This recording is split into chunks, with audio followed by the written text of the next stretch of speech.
Hey everybody, thanks for coming back to 1620 Life. In this video, we're going to cover the differences between CBD and THC. So let's get started.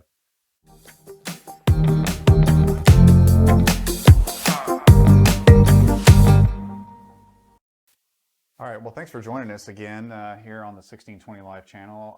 While you're here, don't forget to click the bell for the notifications and subscribe to make sure you get the new videos whenever they come out. So let's get right into it. Like I said, today we'll be talking about the differences between CBD and THC. Now, those are both cannabinoids. Cannabinoids are compounds that are found in the cannabis plant. There are over 140 known ones, but today we're just going to be covering the two main ones that everybody asks about, CBD and THC. So CBD is short for cannabidiol, and THC is by chemical name delta-9 tetrahydrocannabinol. So whenever it comes to that, they are kind of the same, but they are completely different in certain ways. So they both consist of 30 hydrogen atoms, 21 carbon atoms, and 2 oxygen atoms. Now, needless to say, they are arranged in a little bit different way, but they are essentially the same chemical structure. So whenever it comes to CBD and THC, there are variations of those two. That would be called an isomer. A few isomers of THC would be delta 8 THC. There are delta 9 THC and delta 10 THC. With that, they do get some different effects to it, but for the purposes of this video, whenever we're talking about THC, we'll be talking about delta 9 THC. So that is the legal state THC. That's what's associated with marijuana. So it's a little bit different than CBD, which is commonly extracted from hemp. It can be extracted from marijuana, but it is essentially the exact same thing, just different process and different legalities depending on where you're at. So whenever it comes to CBD and THC, they do have an effect on you. There are other versions of those two, THCA and CBDA. That means it does have a carbolic acid on it. Whenever you have the A or the acid on it, it basically doesn't interact with your brain directly. But whenever we're talking about THCA and THC, there is a calculation of total THC that comes into effect whenever we're talking about certain strains or certain products. So you have a total THC limit. THCA is factored into that because even though THCA doesn't do anything to you, it does once it's decarbed or it's heated up or just sits at room temperature for a long period of time exposed to light. It can decarb, which means it loses the A and then it turns itself into THC, delta 9 THC. So same thing with CBDA. It would need to decarb or heat up to turn into regular CBD. In the beginning, nobody thought that CBDA really did anything to you, but in recent research, they have found that it has a lot of the same effects as a non-steroidal anti-inflammatory drug. So it hits a lot of the same responses in your brain that does that. So there's a lot more research going into what CBDA does. So I should point out too that everything that I'm saying here is all based off low-level research at this point. It's either animal testing or studies that are being done. There's not a lot of human trials on that. There is, to my knowledge, one drug that's been approved by the FDA right now that does have CBD as its base. It's used for seizures, but that's really the only one. So pretty much everything else we're going to talk about here is basically anecdotal, but from customers and from research that's out there, this is the best information we have right now. So let's talk about the differences in THC and CBD, a little bit different uses for them.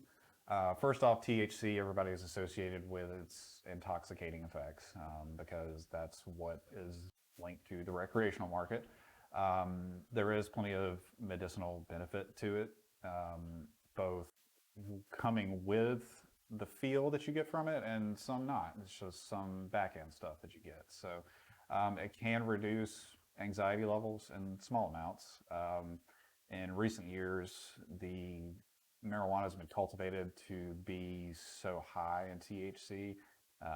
15, 20 years ago, it was maybe 5% on average. Now it's, anywhere from 15 to 25 on up. So once you start getting that amount of THC, and depending on how much you're actually using of it, and depending on its form, smokable, edible, whatever, you could cause more anxiety. So there is a little bit of moderation to be doing that. Less is more sometimes whenever it comes to high potency THC. Now, if you get a good balance in there, it's not quite as bad. So what it is used for, obviously, is an appetite stimulant. You hear about people getting the munchies and whatnot. So really good for if you just don't have an appetite due to some sort of medication or some sort of illness you've got. Helps with nausea in the same way as that. Kind of just takes it away a little bit, helps you be able to eat.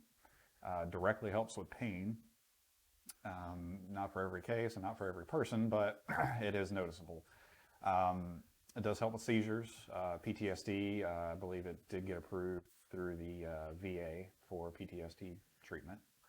It does interact directly with your brain, send signals to a receptor, the CB1 receptor in your brain. It has to do with the endocannabinoid system and how this stuff works with your brain. We'll dive a little more into that in an endocannabinoid video.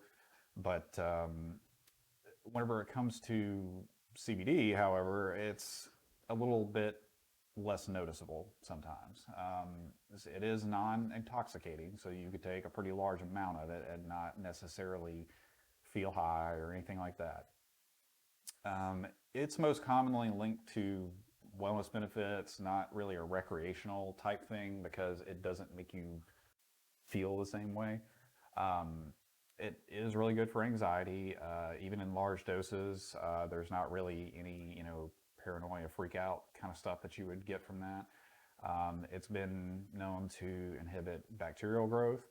It's got some antiviral properties. Really good for inflammation, just in general, range of motion in your joints, that kind of stuff.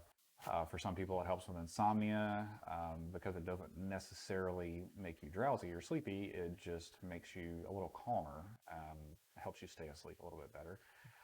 Really good for muscle spasms, seizures, other nerve-related things like that. Has had some evidence for blood sugar imbalances. It does help with that. It's different from THC and some of the other cannabinoids in the sense that it does not pass through your receptors in your brain, the CB1 or the CB2 receptors in your body. But what it does do is it influences them. So there's a chemical in your brain, it's an endocannabinoid, and it's called anandamide. Anandamide is put out by your brain naturally to help with anxiety, with pain, kind of whatever your problem is in your body. It's the response chemical. Now there's an enzyme that breaks it down at some point in your brain.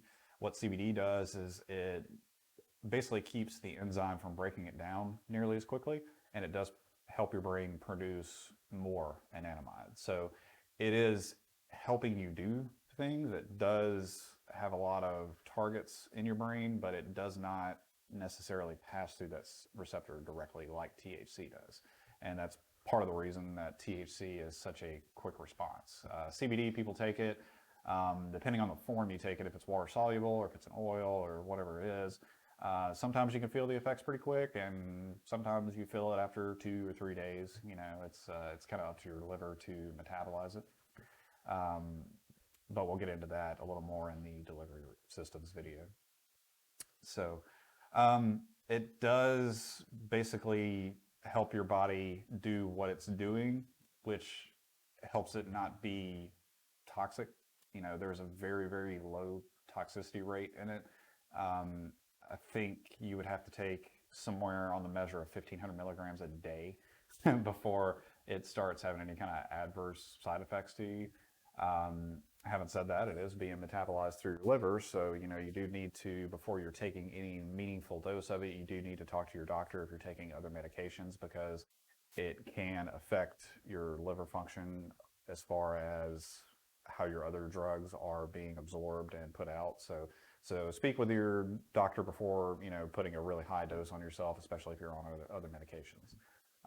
Because of the toxicity amounts, it is safe for animals. So there are pet products out there. It is really good for if you have a dog with anxiety or, with thunderstorms or separation anxiety. It does work for, joints, hips, generalized pain as far like whatever it comes to dogs.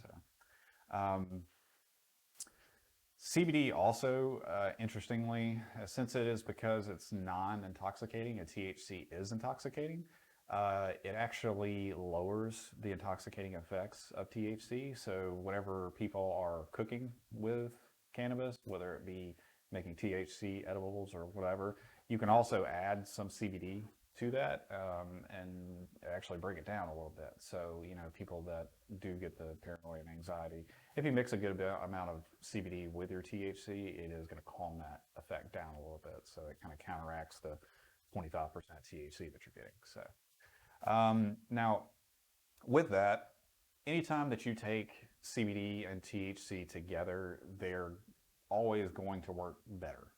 So whenever you put any two cannabinoids together, really, they function more than the sum of their parts, if that makes sense. There are tons of different compounds in the cannabis plant. I mean, we're talking about cannabinoids right now, but there's also terpenes and flavonoids. Those are also in the plant naturally. Those have to do with the aroma and the flavor that you get from it, but they are chemicals in there and they do have an effect to your body. So if you took any one of those individually, it would help also. You hear about people using it for aromatherapy purposes. That's part of the reason is because of the terpenes. So whenever they do that, that's a term they have that's called the entourage effect. So people call whole plant synergy. Kind of makes sense because it does occur in the plant altogether. Kind of makes sense to not individually kind of chop them up and take them by themselves. There are, whenever we're talking about CBD, there are several different types, I guess you want to call it, of CBD. I wanted to cover those because those are questions that I get a good bit. The first one's going to be full spectrum. Full spectrum is pretty much everything. It's the whole plant extract. It's got all the cannabinoids that are naturally occurring in that particular plant in those concentrations. And that includes the terpenes and the flavonoids and everything else. So the next step is broad spectrum. So that's everything that full spectrum has, all the chemicals in the plant except THC. Now, you would have to take a whole lot of full spectrum THC for THC to show up in your system. We're talking about 15, 20 times what I would recommend for a normal person to take before it even shows a possible false positive on there. So there is a chance though. So, if you have a job that you have to take drug screens for, some people just don't want to chance it. If you don't want to chance it, you can go with more of a broad spectrum product. Like I said, doesn't have any THC in it. There is a really, really small possibility that you can get a false positive on that. But again, you would be taking way, way, way a lot. If you want to be absolutely sure, you can take what's called a CBD isolate. CBD isolate is literally what it means. They isolated the CBD molecule. It's in a crystal form. It's in a powder, and then it's dissolved in a oil. A coconut oil, sunflower oil, something like that. And then there's also the lesser used one, which is called terpsilate. Terpsilate is CBD isolate, and then they mix some terpenes with it to get the terpenes back in there, and it gives it a flavor profile. General rule of thumb that I've noticed is usually the worse it tastes, the better it works. And what I mean by that is whenever you're extracting everything from the whole plant, for better or for worse, you're getting everything. So some people go with isolate because they feel like it tastes better. In my opinion, it doesn't seem to work as well for me. Now, everybody's body chemistry is a little different. I do have some customers that swear that the isolate does work better for them. But then again, you start getting into the water-soluble products and everything like that. So it has smaller particles, allowing it to be absorbed through the membranes instead of having to go through your liver. But again, we'll get into that into in a delivery system video. So that's pretty much going to cover it for CBD versus THC. So thanks for joining us. And like I said, don't forget to subscribe and click the bell notification. We'll see you next time. Thanks.